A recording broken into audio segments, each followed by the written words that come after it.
Assalamu alaikum everyone, welcome to my channel Microbiology with Huria Khan. So today our lecture topic is branches of microbiology. Being a microbiologist, we need to know about the branches of microbiology. Okay, so without wasting time, now we will start our lecture. Branches of microbiology. So firstly, we know microbiology. Okay, so microbiology is a branch of science that deals with study of microscopic forms of life, that is microorganism. It's mean इसका मतलब क्या है कि microbiology एक science की branch है जिसमें हम किसके बारे में पढ़ते हैं, जिसमें हम माइक्रो ऑर्गेनिजम्स के बारे में पढ़ते हैं, उन माइक्रो ऑर्गेनिजम्स के बारे में पढ़ते हैं जिनको हम आम आँख से नहीं देख सकते, जिनको देखने के लिए हमें माइक्रोस्कोप चाहिए होता है। तो यहाँ पर मैंने देखे स्लाइड में लिखा है microscopic form of life that is microorganism, और वो कौन सी लाइफ है, किसकी लाइफ है, माइक्रो ऑर्गेनिजम्स की लाइफ है। Microorganism are present everywhere in nature. इसका मतलब कि आप जहाँ भी चले जाए हर जगह आपको क्या नज़र आएंगे, माइक्रो ऑर्गेनिजम्स नज़र आएंगे। चाहे आप अपने रूम में हो, चाहे घर में हो, चाहे आप बाहर हो, चाहे हॉस्पिटल में हो, स्कूल में हो, कॉलेज में हो, यूनिवर्सिटी में हो, आप रेस्टोरेंट्स में जाएं, हर जगह आपको माइक्रो ऑर्गेनिजम्स की वैरायटियाँ मिलेंगी। ठीक है, यानी माइक्रो ऑर्गेनिजम्स मिलेंगे। These microorganisms have a great effect on other life of form, और इन्हीं माइक्रो ऑर्गेनिजम्स का बहुत ही ज़्यादा असर होता है दूसरे ऑर्गेनिजम्स में। फॉर एग्जांपल, अगर वो कोई भी बीमारी कॉज करवा रहे हैं तो वो किसकी वजह से हो रही है, माइक्रो ऑर्गेनिजम्स की वजह से। क्योंकि पता है आप लोगों के कुछ ऐसे बैक्टीरिया हैं जो नॉर्मल फ्लोरा में आपकी बॉडी के अंदर रहते हैं, जैसे कि इंटेस्टाइन में रहता है इकोलाई, लेकिन वो एक नॉर्मल क्वांटिटी में। लेकिन अगर उसकी क्वांटिटी बढ़ जाती है तो वो कोई ना कोई डिजीज़ कॉज करवाता है। तो ये कुछ माइक्रो ऑर्गेनिजम्स ऐसे भी हैं जो नॉर्मल फ्लोरा में रहते हैं, लेकिन मोस्टली अगर उनकी तादाद बढ़ जाए तो वो कोई ना कोई बीमारी की वजह बन जाती है। Micro organism show wide range of activity and diversity. अब उनकी एक बहुत बड़ी तादाद होती है, ठीक है, माइक्रो ऑर्गेनिजम्स की एक बहुत बड़ी तादाद होती है जो कि आपको हर जगह नज़र आती है, हर जगह जो है वो मौजूद होती है। तो यहाँ पर एक और पॉइंट हम देख लेते हैं जो थोड़ा मिसिंग हो रहा है, तो इसको मैं अपनी स्लाइड में जो है शो करती हूँ दोबारा से। So the next point is, sorry for the disturbance, but there is some problems, some slight problems. So this one, on basis of taxonomic characters and applications of microorganism in different fields, the field of microbiology is divided into different branches. अब देखें, taxonomic characters को मद्देनज़र रखते हुए, ठीक है, इनकी कुछ एप्लीकेशन है माइक्रो ऑर्गेनिज्म के जिनके बिना पर इनको डिफरेंट फील्ड्स में रखा गया है, इनको फील्ड्स में या ब्रांचेस में डिवाइड किया गया है। अब यहाँ पर हम देख लेते हैं सबसे पहले ब्रांचेस ऑफ माइक्रो ऑर्गेनिज्म। ठीक है, माइक्रो ऑर्गेनिजम्स की जो है वो कौन कौन सी ब्रांचेस हैं, तो वो हम यहाँ पर डिस्कस कर लेते हैं साथ के साथ। तो माइक्रो ऑर्गेनिज्म की जो ब्रांचेस हैं उसमें सबसे पहले जो आती है वो है, दो कैटेगरी में मैंने इसको डिवाइड किया गया है। अगर आपको नज़र आ रहा है इजीली तो ये आप देख सकते हैं। ठीक है, यहाँ पे मैंने इसको दो कैटेगरी में डिवाइड किया गया है। ठीक है, तो इसमें सबसे पहले मैं थोड़ा सा इसको फोकस कर देती हूँ ताकि आप लोग इसको इजीली देख सकें। ठीक है, तो यहाँ पर आपको नज़र आ रहा है कि एक है on basis of application, on the basis of taxonomic characters, कि एज आ एप्लीकेशन और एज आ टैक्सोनॉमिक कैरेक्टर्स कौन कौन सी ब्रांचेस हैं जिनको हम पढ़ते हैं, जिनको हम एज आ एप्लीकेशन क्लासीफाई करते हैं या एज आ टैक्सोनॉमिक कैरेक्टर्स क्लासीफाई करते हैं। तो यहाँ पर जो है हम वो भी कम्प्लीटली एक्सप्लेन मैंने इसमें किया हुआ है, वो देख लेते हैं।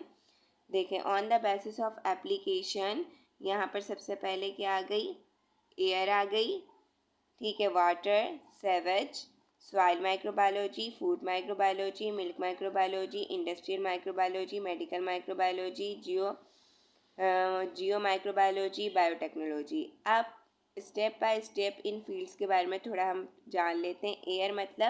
एयर माइक्रोबायोलॉजी मतलब कि एयर, आपको पता है एयर में भी बहुत सारे माइक्रो ऑर्गेनिजम्स होते हैं, ठीक है। तो वो एयर से किस तरह से आ रहे हैं और आपको इफ़ेक्ट कर रहे हैं, तो ये एक इसकी एप्लीकेशन हो गई। वाटर, पानी से भी माइक्रो ऑर्गेनिजम्स आ रहे हैं, वो आपको इफ़ेक्ट कर रहे हैं। सेवेज, जितने भी सेवेज के निज़ाम होते हैं, मतलब कि जो गंदगी वगैरह आपको नज़र आती है, नालियाँ वगैरह, तो इनके सारे यहाँ पर कितनी ज़्यादा तादाद में माइक्रो ऑर्गेनिज्म पाए जाते हैं। इसके बाद सॉइल में कितनी तादाद में माइक्रो ऑर्गेनिज्म पाए जाते हैं, यानी कि सॉइल माइक्रोबायोलॉजी मतलब कि micro organism present in soil, that is called soil microbiology. And food microbiology is micro organism present in food, that is called food microbiology. Milk microbiology is the study that deal with the study of micro organism present in milk. Industrial microbiology means के वो microbiology जिसमें industries में जिनको micro organism को utilise करके different products बनाई जा रही हैं, तो उसको हम उनकी स्टडी हम इंडस्ट्रियल माइक्रोबायोलॉजी में करते हैं। जैसे फार्मेंटेशन का प्रोसेस हो रहा है, जेलीज, जैम्स, जितने भी आपके फूड प्रोडक्ट्स बन रहे हैं वो सारे इंडस्ट्री में बन रहे हैं, ठीक है। मेडिकल माइक्रोबायोलॉजी मतलब जितने भी बीमारियां हो गई, ठीक है, जितनी भी बीमारियां हो गई, मतलब उनकी कॉजेस वो क्यों हो रही हैं, कौन से बैक्टीरिया उनको कॉज करवा रहे हैं, उनके नताइज में कौन सी एंटीबायोटिक्स दी जाती हैं, ये सारी चीज़ें हम मेडिकल माइक्रोबायोलॉजी में पढ़ते हैं, ठीक है। मेडिकली इंपॉर्टेंट बैक्टीरिया जैसे होते हैं कुछ, तो इनकी स्टडी हम किस में, मेडिकल माइक्रोबायोलॉजी में करेंगे। जियो माइक्रोबायोलॉजी मतलब वो माइक्रोबायोलॉजी जो ज़मीन के जो पत्थरों वगैरह के में, यानी कि ज़मीन में हम पढ़ें, ठीक है, ज़मीन के बारे में हो, वो वहाँ पर जो माइक्रो ऑर्गेनिज्म प्रेजेंट होते हैं उनकी एक्टिविटी जो होती है, तो वो जियो माइक्रोबायोलॉजी। बायोटेक्नोलॉजी मतलब जेनेटिक इंजीनियरिंग आप इसको कह लें, या जो है आप इसको कह लें कि बायोटेक्नोलॉजी, यानी कि जो न्यू टेक्नोलॉजीज आ रही हैं और उसके थ्रू हम जो है नई नई चीज़ें इजाद कर रहे हैं या माइक्रो ऑर्गेनिज्म की डिस्कवरी कर रहे हैं। On the basis of taxonomic characteristic, taxonomic way में देखेंगे तो कुछ अलग ब्रांचेस होती हैं। जैसे बैक्टीरियोलॉजी मतलब study of bacteria, mycology study of fungi, phycology study of algae, parasitology मतलब study of parasite, and next one immunology मतलब study of immunity, and virology मतलब स्टडी इन वायरस। अब यहाँ पर देखें कुछ और मज़ीद अप्लाइड ब्रांचेस ऑफ माइक्रोबायोलॉजी हैं, जिसमें सबसे पहले आ जाती है एयर माइक्रोबायोलॉजी। एयर माइक्रोबायोलॉजी मतलब कि micro organism spread through air, ठीक है, जो एयर के थ्रू एक से दूसरे पर्सन में जो माइक्रो ऑर्गेनिज्म फैल रहे हैं उनकी स्टडी करना। Microorganisms present in air are responsible for contamination of food and transmission of diseases. ठीक है, अब ये जो माइक्रो ऑर्गेनिजम्स हैं जो एयर में मौजूद हैं, ये ही रिस्पॉन्सिबल हैं जो कि फूड में कंटेमिनेशन करवा रहे हैं और डिजीज़ की ट्रांसमिशन करवा रहे हैं। अब देखें कुछ ऐसे वायरसेस होते हैं जो एक से दूसरे में फैलते हैं एयर के थ्रू। किसी ने खांसा, छींका, स्नीज की या कफिंग की या स्नीजिंग की, तो उसमें एयर में उनके पार्टिकल्स शामिल होकर वो दूसरे इंसान तक पहुँचे और उसको भी इन्फेक्टेड कर दिया, ठीक है। या फूड आपका खुला रह गया, आप ज़्यादा देर रख देते हैं तो उसमें भी माइक्रो ऑर्गेनिज्म आ जाते हैं और उसको ख़राब कर देते हैं। Human diseases such as tuberculosis, influenza, measles, smallpox disease spread via air. और ज़्यादातर कौन सी डिजीज़ हैं जो एयर के थ्रू फैल रही हैं, उसमें ट्यूबरक्लोसिस टीबी की डिजीज़ हो जाती है, इन्फ्लुएंजा हो जाता है, मीजल्स और स्मॉल पॉक्स डिजीज़, ये सारी ज़्यादातर एयर के थ्रू एक से दूसरे पर्सन में फैल जाती हैं, ठीक है। तो अब हम आगे देख लेते हैं इसका मज़ीद क्यों पॉइंट है, ठीक है। क्या है इसका point, some plant, animal and fungal diseases also spread through air.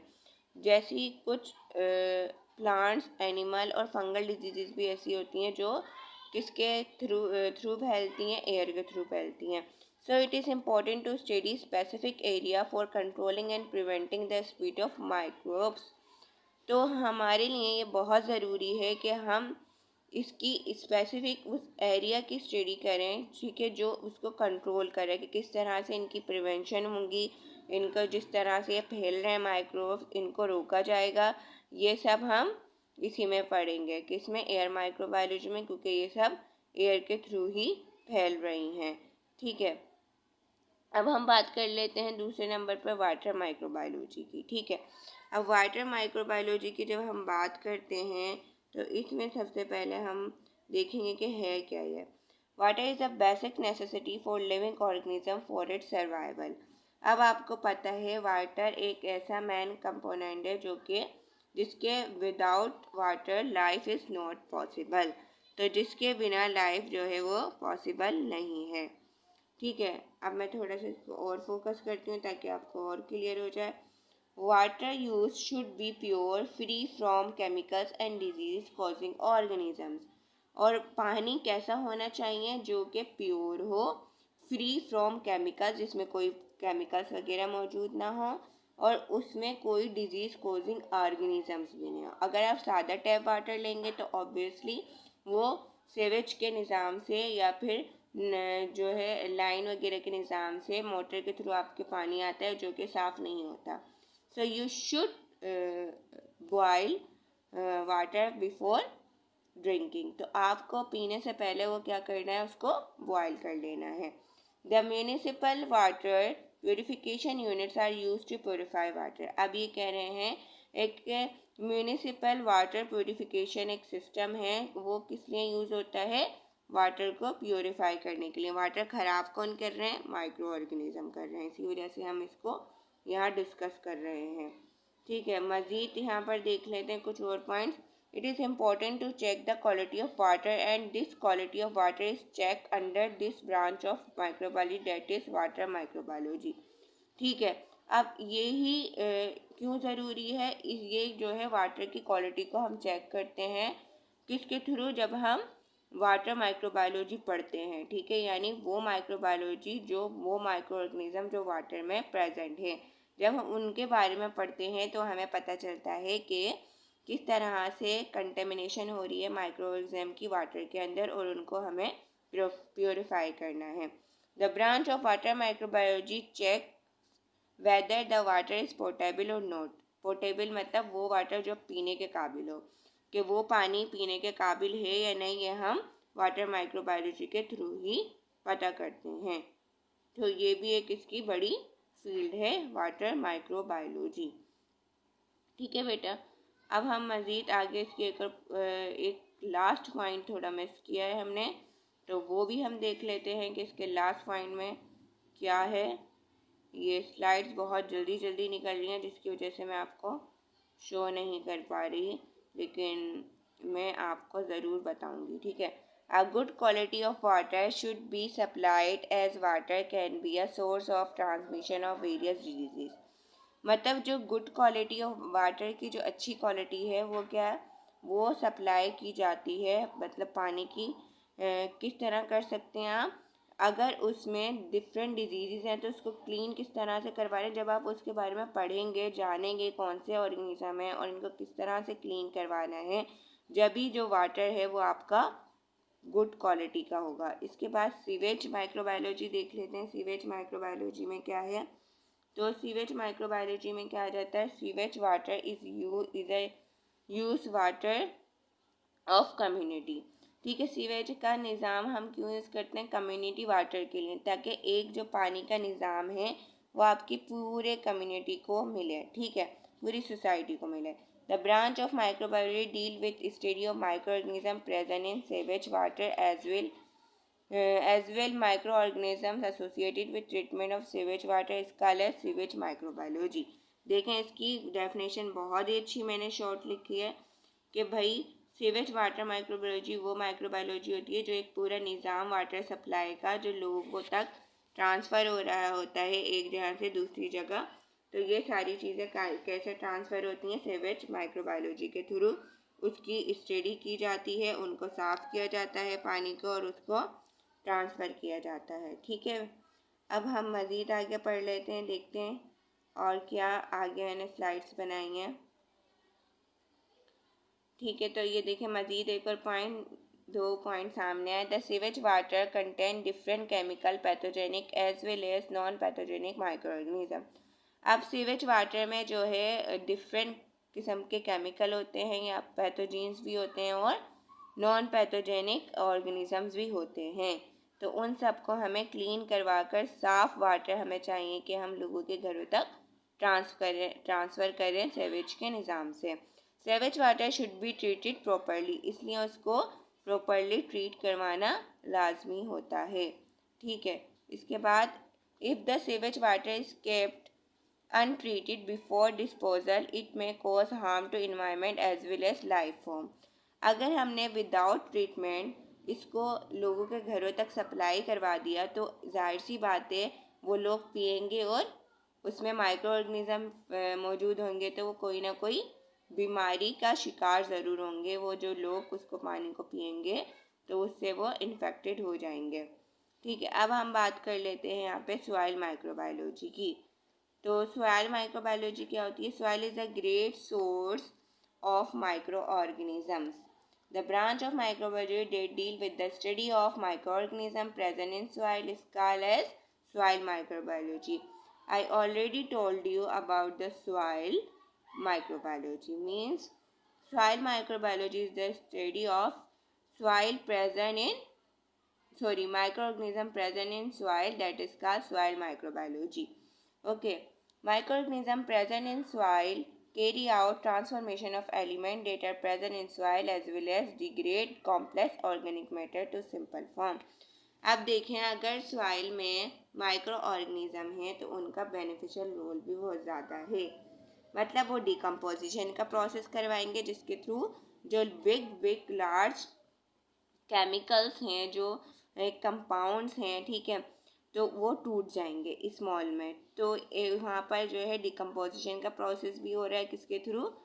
Micro organisms करवा रहे हैं, यानी कि एक कॉम्प्लेक्स से सिंपल फॉर्म में कन्वर्ट करवा रहे हैं। ठीक है, यहाँ पे मैं कर दी थी थोड़ा और क्लियर आपको। Micro organisms max the soil fertile, तो वही जो है क्या करते हैं, सॉइल को फर्टाइल बनाते हैं। Soil is a major source of antibiotic producing microorganism. अब सॉइल के अंदर कुछ ऐसे बैक्टीरिया होते हैं, फंजाई होते हैं जो कि एंटीबायोटिक प्रोड्यूस करवाते हैं। तो इसलिए सॉइल क्या एक मेजर सोर्स है एंटीबायोटिक प्रोड्यूस करवाने की, क्योंकि वहाँ पे जो माइक्रो ऑर्गेनिजम्स रहते हैं, स्टे करते हैं, तो वो सारे के सारे क्या बनाते हैं, एंटीबायोटिक्स बना रहे होते हैं। तो यहाँ पर एक पॉइंट में से फिर से मिस हो रहा है, तो ये शो करने की मैं आपको वही कोशिश कर रही हूँ, क्योंकि स्लाइड्स बहुत तेज़ी के साथ आगे बढ़ रही हैं जिसकी वजह से आपको मैं दिखानी पड़ी। Wide range of micro organism like bacteria, fungi, viruses and protozoa can be isolated from soil. So study of soil microbiology is very important. देखेंगे यही मकसद हो गया इसका कि एक बड़ी रेंज में जो है माइक्रो ऑर्गेनिज्म प्रेजेंट होते हैं। कौन कौन से होंगे? बैक्टीरिया भी हो जाता है, फंजाई भी हो सकता है, वायरसेस भी हो सकते हैं, प्रोटोजोआ भी हो सकता है, जिन सबको हम किससे आइसोलेट करेंगे? सॉइल से करेंगे, तो ताकि हम इजीली उसकी प्रॉपर स्टडी कर सकें और देख सकें कि कौन कौन से ऑर्गेनिज्म उसमें मौजूद हैं। इसके बाद हमारे पास आ जाती है सॉइल माइक्रोबायोलॉजी, फूड माइक्रोबायोलॉजी। तो फूड माइक्रोबायोलॉजी में क्या होता है? Food microbiology is a branch of microbiology that deal with the study of microorganism associated with food। या आप सिंपल डेफिनेशन ये भी लिख सकते हैं, food microbiology is the study that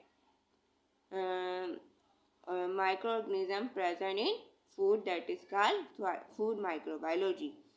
Organisms deals with food in two ways। अब वो organism किस तरह से डील कर सकते हैं? 2 तरह से कर सकते हैं। First, it can spoil food and secondly it can spread infection और अ डिजीज़। या तो वो फूड को ख़राब कर देंगे माइक्रो ऑर्गेनिज्म, या उसमें शामिल माइक्रो ऑर्गेनिज्म जब कोई इंसान खाएगा तो उसको कोई ना कोई इन्फेक्शन या फिर डिजीज़ हो जाएगी। जैसे आपने सुना होगा फूड पॉइजनिंग हो जाता है ख़राब खाना खाने से, तो ये इस तरह भी इन्फेक्ट करते हैं। It plays important role in fermentation by conversion of a substrate into product fermented food like curd, butter, idli and cheese are formed by fermentation by microorganisms. अब देखें, एक बहुत ही अहम रोल ये प्ले करते हैं फर्मेंटेशन के प्रोसेस में, जिसमें वो सबस्ट्रेट को कन्वर्ट करवा देते हैं प्रोडक्ट में। और जो फर्मेंटेड फूड होता है, जैसे कि बटर हो गया, इडली, चीज़, ये सारे किसके थ्रू बनने हैं? इसको कौन फर्मेंट करवा रहे हैं? माइक्रो ऑर्गेनिजम्स ही फर्मेंट करवा रहे हैं। ठीक है, अब मज़ीद हम आगे देख लेते हैं। Next, milk microbiology. The branch of microbiology that deals with the study of milk and microorganisms associated with milk is called as milk microbiology. मतलब ये भी एक माइक्रोबायोलॉजी की ब्रांच है, जो इसमें हम किसके बारे में पढ़ते हैं? जो मिल्क में जितने भी माइक्रो ऑर्गेनिज्म मौजूद होंगे उसकी स्टडी हम किस में करेंगे? मिल्क माइक्रोबायोलॉजी में करेंगे। ठीक है, milk is one of the rich and best food for consumption, but as well as there are great chance of contamination of milk. अब देखें, अगर आप मिल्क को खुला छोड़ देंगी बॉइलिंग के बाद, तो उसमें एयर से माइक्रो ऑर्गेनिज्म आएंगे और उसको कंटेमिनेटेड कर देंगे, तो कंटेमिनेशन के चांसेस उसमें बढ़ जाएंगे। कंटेमिनेशन ऑफ मिल्क में रिजल्ट इन स्पॉलेज ऑफ मिल्क। अब कंटेमिनेशन होने की वजह से ये चांसेस होते हैं कि आपका मिल्क जो है वो ख़राब हो जाए। ठीक है, जो पीने के काबिल न रहे, अगर आप गलती से पी भी लें तो वो कोई ना कोई इन्फेक्शन या बीमारी कॉज करवाए। Milk is used on large scale in dairy industry for production of product like curd, cheese, butter and ghee etc. अब मिल्क आपको पता है वो इंडस्ट्रीज़ में भी इस्तेमाल होता है एक बड़ी तादाद में। किसकी प्रोडक्शन के लिए? चीज़ की, दही, बटर वगैरह और घी की प्रोडक्शन के लिए यूज़ किया जाता है। ठीक है, अब आगे हम एक और पॉइंट इसका डिस्कस करेंगे। Milk may contain useful as well as harmful bacteria. Useful bacteria may help in fermentation of various milk product as well as harmful bacteria may cause spoilage of milk. अब देखें, इसमें milk में lactic acid bacteria होता है जो milk के लिए beneficial होता है, लेकिन इसी तरह दूसरे और ऑर्गेनिज्म मिल्क में मौजूद होते हैं जो उसको ख़राब कर देते हैं या सड़ा देते हैं। ठीक है, स्पॉइल कर देते हैं उसको। ठीक है बेटा, अब हम आगे बात कर लेते हैं नेक्स्ट ब्रांच की। सेवेंथ ब्रांच जो है क्या है? Industrial microbiology. अब इंडस्ट्रियल माइक्रोबायोलॉजी में हम क्या क्या पढ़ते हैं ये भी देख लेते हैं। सो industrial microbiology is a branch of microbiology that deal with conversion of large amount of substrate into economically important product by use of microorganism। इसमें मैंने आपको जो पहले से ही बता दिया था कि इंडस्ट्रियल माइक्रोबायोलॉजी में जो इंडस्ट्री में जितनी भी प्रोडक्ट्स बन रही हैं सबस्ट्रेट कन्वर्ट हो रही हैं इनटू प्रोडक्ट में। ठीक है, तो कमर्शियली जो बन रही हैं माइक्रो ऑर्गेनिज्म के थ्रू वो इंडस्ट्रीज में बनती हैं, इसलिए उसकी स्टडी को हम इंडस्ट्रियल माइक्रोबायोलॉजी कहते हैं। Microorganism are used on large in various industries for production of various product like antibiotic, beverages, protein, vaccine as well as food industries. और ये माइक्रो ऑर्गेनिज्म इस्तेमाल होते हैं एक बड़ी तादाद में बहुत सारी इंडस्ट्रीज़ में। किसकी प्रोडक्शन करने के लिए? एंटीबायोटिक की, बेवरेजेस की, प्रोटीन, वैक्सीन, इन सब की प्रोडक्शन के लिए इंडस्ट्रीज़ में इनका यूज़ किया जाता है। ठीक है, अब हम बात कर लेते हैं मेडिकल माइक्रोबायोलॉजी। मेडिकल माइक्रोबायोलॉजी क्या होती है या हम इसमें किस किस चीज़ों के बारे में पढ़ते हैं? In nature there are some useful as well as some harmful microorganism. Harmful microorganism are the microorganism that cause infection or disease to other life forms.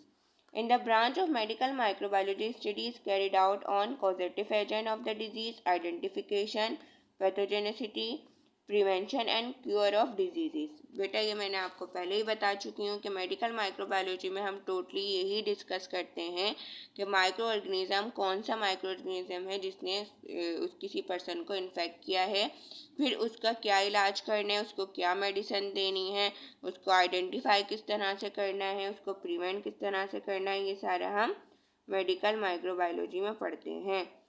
ठीक है, अब आ जाती है जियो माइक्रोबायोलॉजी। जियो माइक्रोबायोलॉजी क्या होती है ये भी हम फर्दर देखेंगे। This branch of microbiology deals with the study of microorganism that are associated with some geological substances like formation of coal, minerals, gas and recovery of minerals from ores. ये वो branch है microbiology के जिसमें हम study करते हैं किसके बारे में, जो कि जियोलॉजिकल सब्सटेंसेस हो, जो कि जैसे कि मिनरल्स हो गई, कॉल हो गए, गैस हो गई, ठीक है, या वो ऐसे कुछ मिनरल्स और ओर्स हो गए जो हमें ज़मीन से पाए जाते हैं, उसमें जो माइक्रो ऑर्गेनिजम्स होंगे उनके बारे में पढ़ना। It also help in degradation of hydrocarbons that are accumulated in nature in form of pollutants. अब जैसे कि कुछ पोल्यूटेंट्स होते हैं, ठीक है, उनके लिए भी माइक्रो ऑर्गेनिज्म काम आते हैं उनको ख़त्म करने के लिए, ठीक है। जैसे लाइकेन हो गया, जहाँ पर लाइकेन होगा वहाँ पर आपको सल्फ्यूरिक एसिड जो है वो नज़र नहीं आएगा, तो वो पोल्यूशन को भी ख़त्म करते हैं कुछ microorganism. Microorganism are used for removal of oil spills in ocean by degradation of hydrocarbon. इसी तरह माइक्रो ऑर्गेनिज्म क्या करवाएंगे, अगर वो ओशन वगैरह में है तो वो किसकी डिग्रेडेशन कराएंगे, हाइड्रोकार्बन की, जिसके थ्रू जो ऑयल स्पिल्स हैं वो रिमूव हो जाएंगे ओशन से और उसमें जो रहने वाली लाइफ है वो सिक्योर हो जाएगी। अब बात कर लेते हैं हम बायोटेक्नोलॉजी की, ठीक है। तो बायोटेक्नोलॉजी क्या है, biotechnology is branch of science that deal with the study of technology and life form like microbes, plants and animal to improve the quality of life. ये मैं आपको पहले ही बता चुकी हूँ कि बायोटेक्नोलॉजी में हम क्या पढ़ते हैं कि माइक्रो ऑर्गेनिज्म को कौन कौन सी न्यू टेक्निक से हम उसकी रिकवरी कर सकते हैं या फिर उसकी डायग्नोसिस कर सकते हैं। अब यहाँ पर एक और पॉइंट जो है थोड़ा वो मिस हो रहा है मुझसे, मैं वो भी आपको बता देती हूँ साथ के साथ। It involves new techniques like plant tissues culture, animal tissue culture, recombinant DNA technology as well as genetic modification of organism। तो ये सारी टेक्निक्स इसमें जो है वो इंक्लूड होती हैं, ठीक है। अब हम आगे डिस्कस करते हैं branches of microbiology and bases of taxonomic characteristics. तो उसमें सबसे पहले क्या आई थी फ्लो चार्ट में, मैंने आपको पहले ही बता दी थी। उसमें सबसे पहले थी बैक्टीरियोलॉजी, ठीक है। Bacteriology deal with study of bacteria. Bacteriology में हम टोटली किसकी स्टडी करते हैं, टोटली हम बैक्टीरिया की स्टडी कर रहे होते हैं। Bacteria are prokaryotic unicellular in nature. आपको पता है बैक्टीरिया जो है वो प्रोकार्योटिक होते हैं और कैसे होते हैं, एक सेल पे मुश्तमिल होते हैं और उनमें कोई जो है दूसरे सेल्स नहीं होते, वो सिंपल एक सेल से मिलकर बने होते हैं। Mode of multiplication is by binary fusion. अब उनका मल्टीप्लाई होने का मेथड कौन सा होता है, बाइनरी फ्यूजन के थ्रू करते हैं। बैक्टीरिया में भी पैरासिटिक और फ्री लिविंग इन नेचर।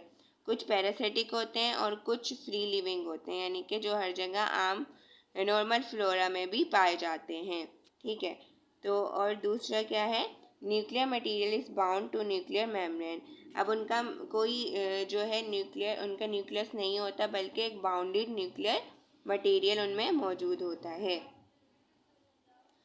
अब हम आगे बात कर लेते हैं, यहाँ पर देखें कुछ मज़ीद पॉइंट्स की। मोटाइल और नॉन मोटाइल बैक्टीरिया, कुछ मोटाइल भी होते हैं कुछ नॉन मोटाइल भी होते हैं। दे में बी रोड, स्पायरल और कोकाई शेप। कुछ जो है रोड शेप के होते हैं, ठीक है, कुछ स्पायरल होते हैं, कुछ कोकाई शेप के होते हैं बैक्टीरिया, ठीक है। तो बैक्टीरिया, यहाँ पर बैक्टीरियोलॉजी कंप्लीट होती है। अब आ जाते हैं माइकोलॉजी में।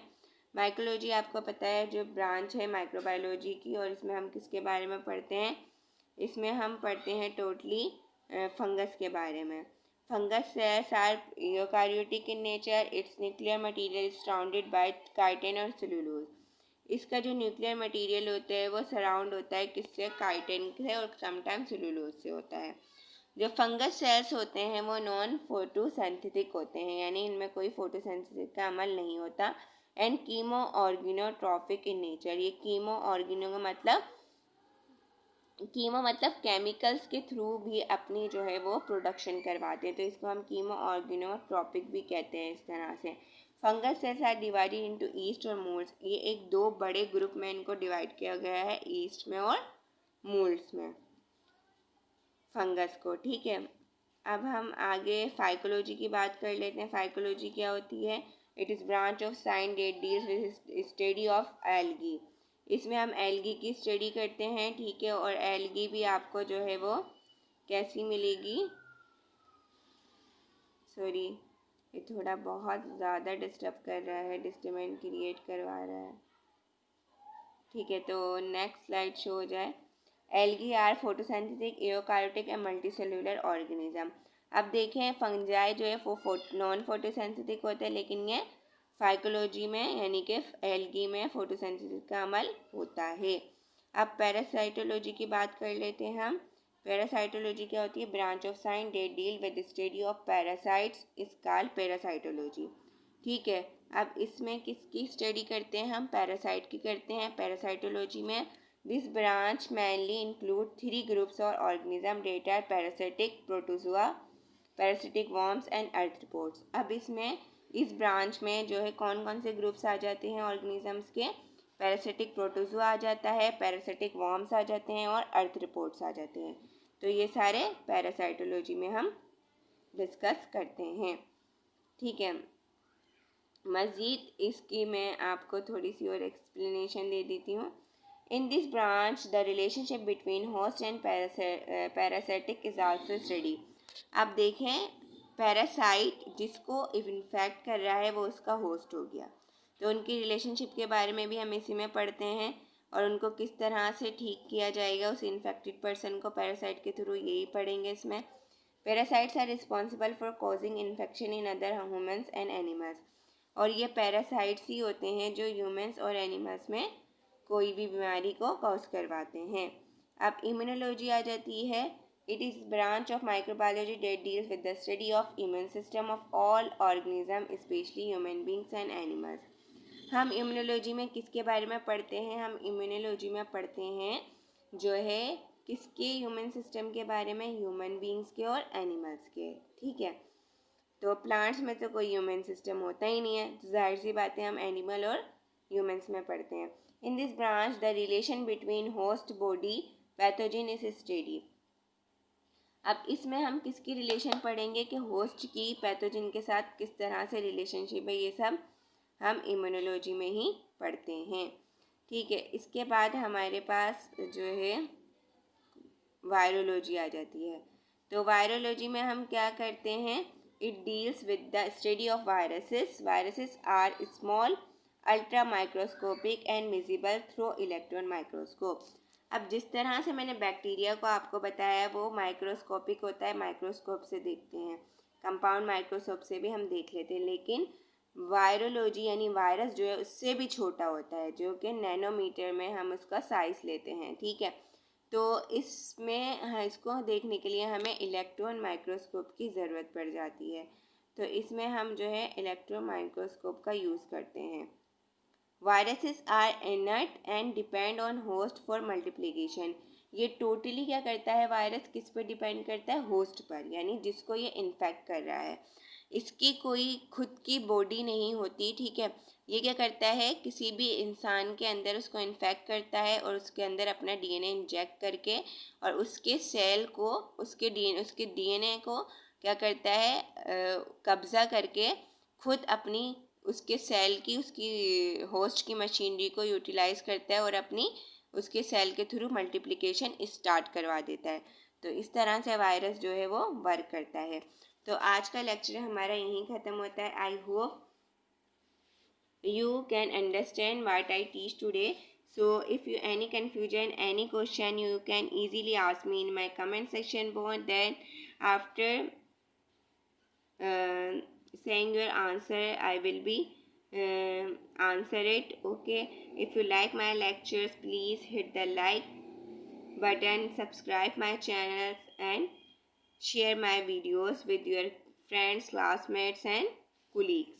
सो thanks for watching, take care, अल्लाह हाफिज़। फिर मिलेंगे अपनी नेक्स्ट वीडियो में बहुत अच्छे टॉपिक के साथ।